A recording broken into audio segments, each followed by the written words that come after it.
የአዲስ አበባ ከተማ አስተዳደር የዘመን መሻገሪያ ምዕራፍ ላይ ነው። የ5 ዓመታት ስትራቴጂክ እቅድና የዘንድሮ በጀት ዓመት አፈጻጸም ለ3 ቀናት በዘለቀ ጠንካራ ግምገማን አስተናግዷል። ከተማዋም በ24/7 የስራ ባህል እየተገነባች ነው። የታቀዱ ስትራቴጂክ ግቦችም በትጋትና በጥብቅ ክትትል ተሳክተዋል። የከተማዋን ደረጃ ያሳደጉ፣ የነዋሪውን ኑሮ ያሻሻሉ አያሌ ተግባራትም ስለመከናወናቸውም ተነስቷል።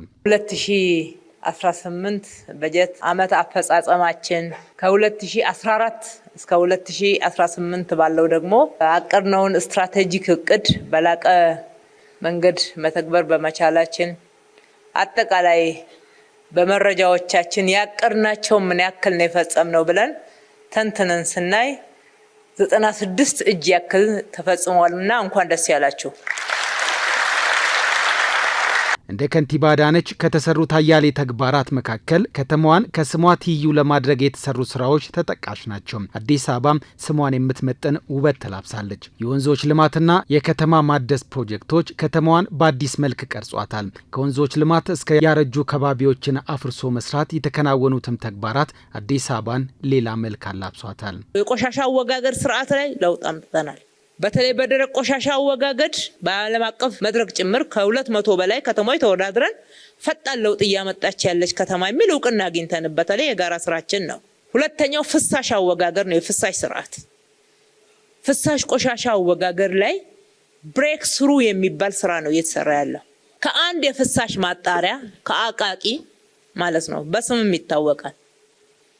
ዛሬ ወደ 46 የፍሳሽ ማጣሪያ አድርሰናል። በአገልግሎት አሰጣጥ ላይ አብዮት ታይቷል። መሶብ ዲጂታል የመንግስት አገልግሎት የነዋሪውን እንግልት ቀንሶ ጊዜና ገንዘብን አትርፏል። ማህበራዊ ፍትህን ለማንገስ ህጻናትን፣ ሴቶችን፣ ወጣቶችንና አረጋውያንን ያማከለ ሰው ተኮር ስራዎችን ተተግብረዋል። ቁጥሮችም የከተማዋን ስኬት ይመሰክራሉ። 2.2 ሚሊዮን የስራ ዕድሎችም ተፈጥሯል። ከ60 ሺህ በላይ ፕሮጀክቶች በጥራትና በፍጥነት ተገንብተዋል። በዚህ ውስጥ ደግሞ ግልጽነትን ከመፍጠር አንጻር ከተማዋ ብዙ ተራምዳለች ነው ያሉት። አገልጋይ አዲስ ሚዲያ ኔትወርክ ላይ እየተላለፈ ያለው አገልጋይ ፕሮግራም ለህዝብ ቅርብ መሆን አለብን። ህዝብ ሊጠይቀን ይችላል ይገባዋልም። እኛም ለመጠየቅ ዝግጁ ነን። ጥያቄው ምን እንደሆነ ሳናውቅ ፊት ለፊት በቀጥታ ስርጭት ለህዝብ ቀርበን የሚጠይቅም ይጠይቃል፣ የሚያንጓጥጥም ያንጓጥጣል፣ የሚያወድስም ያወድሳል። ሁሉንም ግን ለመስማት ዝግጁዎች ይሆን የህዝብ መሪዎች መሆናችንን እያረጋገጥን ያለንበት ነው። በአገልጋይና በዋርካ ፕሮግራም የተነሱ ጥያቄዎች 89 እጃቸው ትክክል ሆኖ የተገኘው። በቀጣይነት ዘመን ተሻጋሪ ተቋማትን መገንባት በትኩረት ይሰራል ነው ያሉት።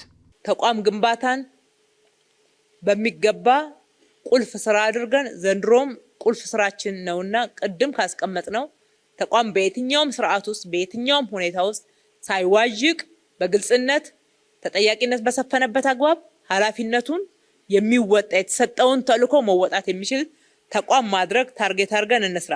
ባለፉት ዓመታት ከተማዋም የደላላዎችን እጅ ከመቁረጥ አንጻር ብዙ መራመዷም ተገልጿል። የገበያ ማዕከላትን ማስፋፋት፣ የቅዳሜና እሁድ ገበያዎች በተለያዩ አካባቢዎች እንዲኖሩ ማድረግ፣ ድጎማና ሌሎች የነዋሪውን የኑሮ ሸክም ከማቅለል አንጻር የተከናወኑ ተግባራት ነበሩ።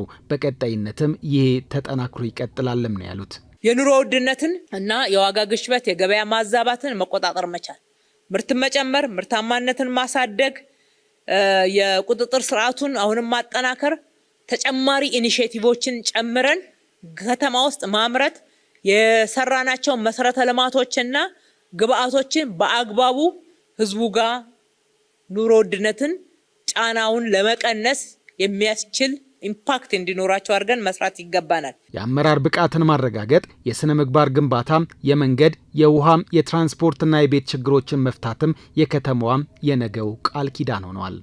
የቤት፣ የትራንስፖርት፣ የውሃ፣ የመንገድ አቅርቦት ማስፋት ላይ አሁንም ትልቁም በጀት የመደብነው እዛ ነው። አሁን በስፋት እንሰራለን። በተለይ የፍሳሽ ስርዓቶቻችንም በዛው ልክ ትኩረት ይሰጣቸዋል። የሰው ተኮር ስራዎቻችን ተጠናክረው ይቀጥላሉ። ማህበረሰቡን ማሳተፍ ተጠናክሮ ይቀጥላል። በጎና የህብረተሰብ ተሳትፎ ስራችን ተጠናክሮ ይቀጥላል። እስካሁንም የሰራናቸው ስራዎች ብቻችንን አልሰራንም። ማህበረሰቡን አሳትፈን የልማት አጋሮቻችንን በስፋት አሳትፈን በየአመቱ ማህበራዊ ኃላፊነቱን እንዲወጣ አሰራር ዘርግተን ስለሆነ እስካሁን ለተሰራው ለህዝባችንም አብረውን ለሰሩትም ትልቅ ክብር አለን። ለወደፊትም አጠናክረን እንቀጥላለን።